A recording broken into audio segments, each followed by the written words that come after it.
Welcome to NSTV news. నా పేరు ప్రతిభ.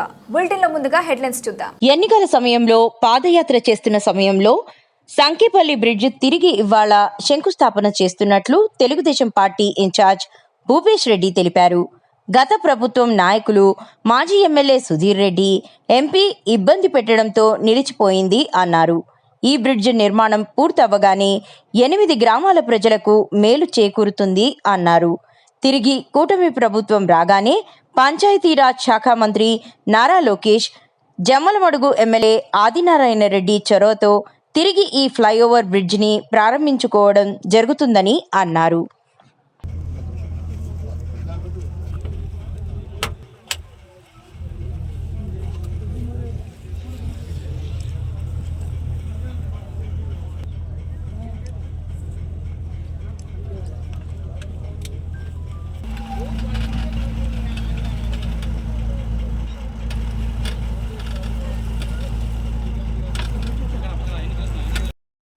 గతంలో రివైజ్ అయిన తర్వాత 62 సార్ 62 కొండాపురం మండలం నాయకులకు కార్యకర్తలకు నా హృదయపూర్వక నమస్కారాలు తెలియజేసుకుంటున్నా.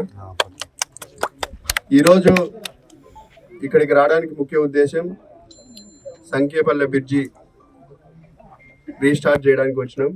గతంలోనే మనం ఇక్కడి నుంచి పాదయాత్ర చేసినాం. 22 గ్రామాలకు 30 వాసులకు సమస్యలు తీరాలా, సంకేపల్లి బ్రిడ్జి పూర్తి కావాలని. ఆ సందర్భంలోనే ఒక నినాదం కూడా చేసినాం, సంకేపల్లి బ్రిడ్జి పూర్తి కావాలంటే చంద్రబాబు నాయుడు గారు ముఖ్యమంత్రి కావాలని. ఈరోజు చంద్రబాబు నాయుడు గారు ముఖ్యమంత్రి అయిన తర్వాత మళ్ళా ఈ పనులను ప్రారంభం చేసుకుంటున్నాము. గతంలో కూడా పంచాయతీరాజ్ మినిస్టర్గా ఉన్నప్పుడు నారా లోకేష్ బాబు గారు, అప్పుడు చిన్నాయన మినిస్టర్గా ఉన్నారు, పట్టుబట్టి ఖచ్చితంగా ఇది ఈ 8 గ్రామాలకు ఉపయోగపడుతుంది, ఖచ్చితంగా అవసరము.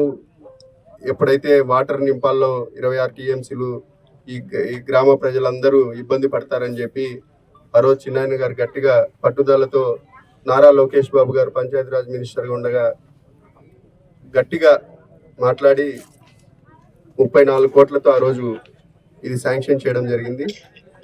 తర్వాత 2019లో గత ప్రభుత్వంలో జగన్మోహన్ రెడ్డి ముఖ్యమంత్రి అయిన తర్వాత ఇక్కడ స్థానిక ఎమ్మెల్యేలు కానీ ఎంపీ గారు కానీ ఇక్కడ ఉన్న కాంట్రాక్టర్ని ఇబ్బంది పెట్టడము, ఇక్కడ ప్రాజెక్ట్ మేనేజర్ గారు కరోనాని లేదా ఇక్కడ డ్యాంలో నీళ్లు పెట్టడం వల్ల చేయలేకపోయినామని చెప్తున్నారు. కానీ ముఖ్య కారణం అయితే ఆ రోజు ఎమ్మెల్యే ఎంపీ గారు ఈ కాంట్రాక్టర్లను ఇబ్బంది పెట్టి ఇక్కడ పనులు జరగకోకుండా 26 టీఎంసీలు 20 టీఎంసీలు నీళ్లు పెట్టి పూర్తిగా ఇబ్బంది పెట్టే కార్యక్రమం చేసినారు. ఈరోజు మళ్ళా గవర్నమెంట్ వచ్చిన సంవత్సరం లోపలనే పనులు ప్రారంభం చేసుకోవడమే కాకుండా దీన్ని ఎస్టిమేషన్, రివైజ్డ్ ఎస్టిమేషన్ కూడా 5 ఏళ్ల తర్వాత 62 కోట్లతో శాంక్షన్ చేయడం కూడా చిన్నాయన ఆదినారాయణ రెడ్డి గారు పూర్తిగా దీని మీద దృష్టి సాధించి పట్టుదలతో ఈ కార్యక్రమాన్ని ఈరోజు ఈ ప్రారంభం చేసుకోవడం కూడా జరుగుతుంది. కాబట్టి మీరందరూ ఆలోచన చేయాలా. మంచి చేసే ప్రభుత్వం, చంద్రబాబు నాయుడు గారు విజన్ ఉన్న నాయకుడు. ఖచ్చితంగా ఈరోజు 8 పల్లెలకు 62 కోట్లతో ఈ బ్రిడ్జి రావడం అనేది ఆషామాష విషయం కాదు. కాబట్టి మీరందరూ చంద్రబాబు నాయుడు గారిని గుర్తించి చిన్నాయన గారి ఏ విధంగా అయితే పోరాడి 62 కోట్లతో ఈ రివైజ్ ఎస్టిమేషన్ చేసినారో మీ అందరికీ తెలిసిన విషయమే. కాబట్టి ఈ సందర్భంగా ఇక్కడికి వచ్చి ప్రారంభించుకోవడం సంతోషంగా ఉంది.